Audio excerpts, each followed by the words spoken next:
ಈಗ ಈಶಾನ್ಯ ಶಿಕ್ಷಕರ ಕ್ಷೇತ್ರದ ಪರಿಷತ್ ಸದಸ್ಯರಾಗಿರುವಂಥ ಸುಶೀಲ್ ನಮೋಶಿ ಅವರಿದ್ದಾರೆ. ಸರ್ ಗುಡ್ ಮಾರ್ನಿಂಗ್, ಶಿವಶಂಕರ್ ಮಾತಾಡ್ತಿದ್ದೀನಿ sir. Morning sir. Morning Shivashankar ಅವರೇ, ನಮಸ್ಕಾರ.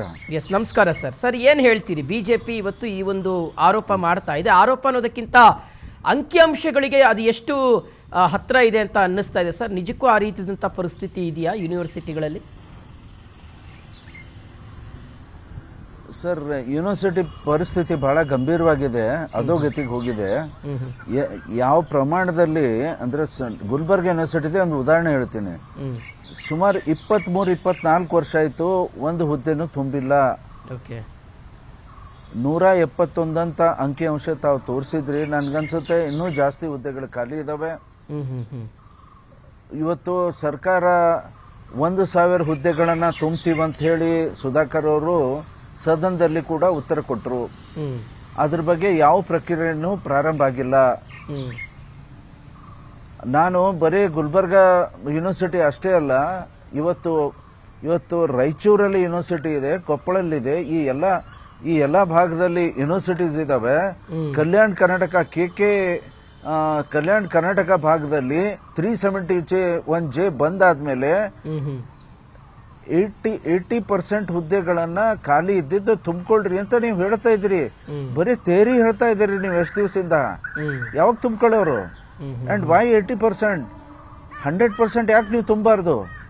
371J ಹೇಳುತ್ತಲ್ಲ, rules ಹೇಳುತ್ತಲ್ಲ. ಅತ್ಯಂತ ಹಿಂದುಳಿದ ಭಾಗದಲ್ಲಿ ನೀವು ಯೂನಿವರ್ಸಿಟಿ ಪರಿಸ್ಥಿತಿ ಈ ರೀತಿ ಇದ್ರೆ ನೀವು ಏನ್ ಮಾಡ್ತಾ ಇದ್ದೀರಿ ಅಂತ ನಾನು ಪ್ರಶ್ನೆ ಮಾಡ್ಬೇಕಾಗುತ್ತೆ. Higher education has utterly failed ಅಂತ ನಾನು ಹೇಳಬೇಕಾಗುತ್ತೆ. ಸರ್, ಖಾಲಿ ಹುದ್ದೆಗಳನ್ನ ನೀವು ಆಗಾಗ ತುಂಬಿಕೊಳ್ಳಿಲ್ಲ, ಅದರ ಪರಿಣಾಮ ಏನಾಯ್ತು ಅಂದ್ರೆ ಮೆನಿ ಆಫ್ ದೀಸ್ ಕೋರ್ಸಸ್ ಇವತ್ತು ಚಾಲ್ತಿಯಲ್ಲಿಲ್ಲ. ಹೊಸ ಕೋರ್ಸ್ ಬರಬೇಕಾಗಿದೆ. ಈ ಕನ್ವೆನ್ಷನಲ್ ಕೋರ್ಸಸ್ಗೆ ವಿದ್ಯಾರ್ಥಿಗಳು ಕಡಿಮೆ ಬರ್ತಾರೆ. ಇರಲಿ, ಆ ಕಾಲದಲ್ಲಿ ನೀವು ಅದನ್ನ ತುಂಬಿಕೊಂಡು ಹೋಗಿ ನೀವು ಡೈವರ್ಸಿಫೈ ಆದ್ರೆ ಒಳ್ಳೇದಿತ್ತು. ನೀವು ತುಂಬಿಕೊಂಡೇ ಇಲ್ಲ. ಆಮೇಲೆ ಇದಕ್ಕೆಲ್ಲ ಮಾರ್ಗದರ್ಶನ ನಿಜವಾಗಿ ಹೇಳ್ಬೇಕಂದ್ರೆ NEP ಏನ್ರೆ ನೀವು ಬಂದಾಗ 2020 NEP ಬಂತು. ನೀವು ನಿಮ್ ಸರ್ಕಾರ ಬಂದ ತಕ್ಷಣ ನಾವು SEP ಮಾಡ್ತೀವಿ ಅಂತ ಹೇಳಿದ್ರಿ. ಸ್ಕಿಲ್ ಅನ್ನ ಇಂಟ್ರೊಡ್ಯೂಸ್ ಮಾಡುವಂತ ಕೋರ್ಸಸ್ ಅನ್ನ ತಂದು ಇವತ್ತು ವಿದ್ಯಾರ್ಥಿಗಳು ಏನ್ ಬೇಕಾಗಿದೆ, ಇವತ್ತು ವಿದ್ಯಾರ್ಥಿಗಳಿಗೆ ಏನ್ ಬೇಕಾಗಿದೆ? ಸುಮ್ಮನೆ ಯಾವ್ದಾದ್ರು ಶಿಕ್ಷಣ ಕಲಿಯೋದು ಬೇಕಾಗಿಲ್ಲ ಅವರಿಗೆ ಅದು ಕಲ್ತಿದ್ದಂಥದ್ದು ಉದ್ಯೋಗ ಅವಕಾಶ ಸಿಗ್ಬೇಕಲ್ಲ.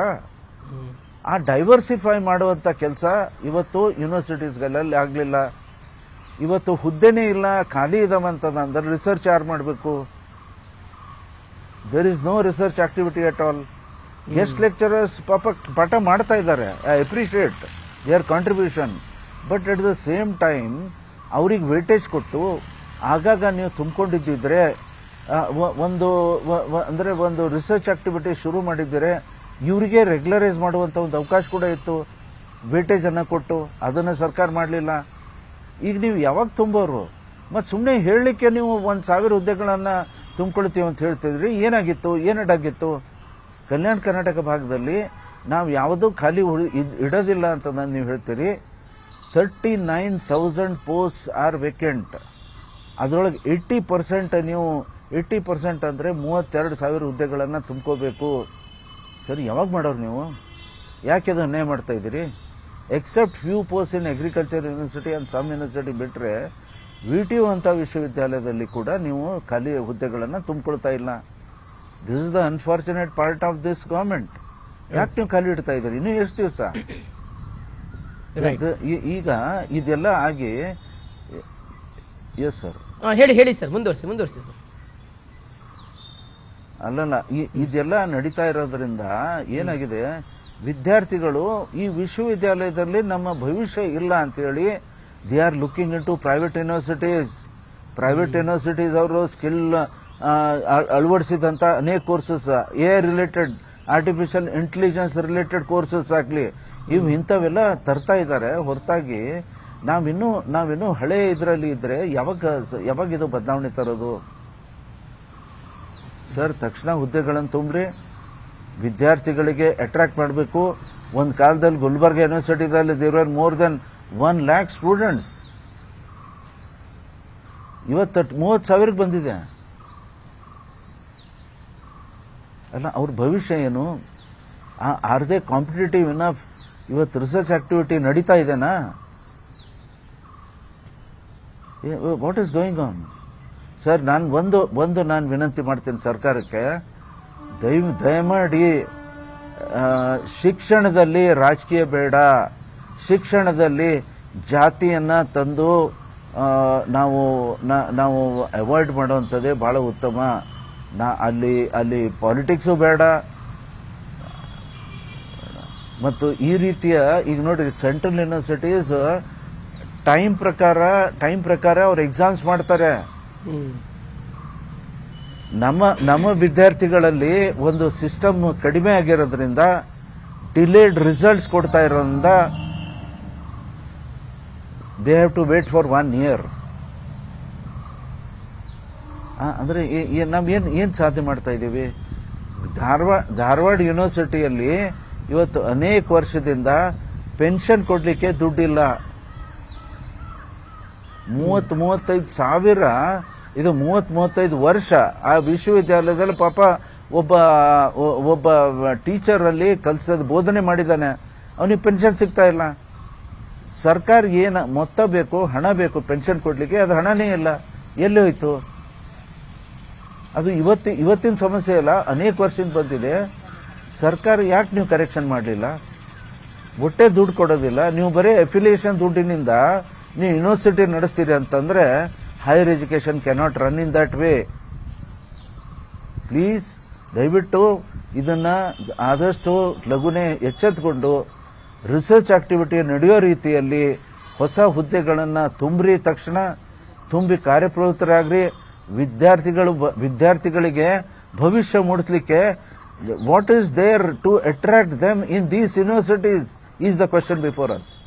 Okay, right sir. ಈಗ ಒಂದು is this a problem of budget ಅಂತ ಸರ್? ಅಂದರೆ ಸರ್ಕಾರದ ಹತ್ರ ದುಡ್ಡಿಲ್ಲ ಅನ್ನೋ ಕಾರಣಕ್ಕೋಸ್ಕರವೋ, ಅಥವಾ ಸಮರ್ಪಕವಾಗಿರ್ತಕ್ಕಂಥ ಪ್ರಾಧ್ಯಾಪಕರು ಬೋಧಕರು ಸಿಗ್ತಾ ಇಲ್ಲ ಅನ್ನೋ ಕಾರಣಕ್ಕೋಸ್ಕರ ಈ ಸಮಸ್ಯೆ ಆಗಿದೆ? ಏನು ಹೇಳ್ಬೋದು ಸರ್? ಸರ್, ಒಂದು ಹುದ್ದೆ ನೀವು ಕಾಲ್ಫಾರ್ ಮಾಡ್ರಿ, 1,000 ಅರ್ಜಿ ಬರ್ತವೆ. ಬೇಕಾದಷ್ಟು ಜನ ಜಾಬ್ ಇಲ್ಲ ಅಂತ ಅವ್ರು PhD ಮಾಡ್ಕೊಂಡು ಕೂತಿದ್ದಾರೆ. ಯೂನಿವರ್ಸಿಟೀಸ್ಗಳಲ್ಲಿ ಅಂದ್ರೆ ಯೂನಿವರ್ಸಿಟಿಗೆ ಫಂಡ್ ಮಾಡುವಂತ ಮೊದಲೇನು ದುಡ್ಡು ಕೊಡ್ತಿದ್ರು ರಾಜ್ಯ ಸರ್ಕಾರದಿಂದ, ಹೈಯರ್ ಎಜುಕೇಶನ್ಗೆ ದುಡ್ಡು ಕೊಡೋದು ಬಂದ್ ಮಾಡಿದ್ದಾರೆ. ಅವ್ರ ಕಡೆ ಅಂದ್ರೆ ನೀವು ಸೆಲ್ಫ್ ಫೈನಾನ್ಸಿಂಗ್ ಆಗ್ಬೇಕಂತ ಹೇಳ್ತಾರೆ.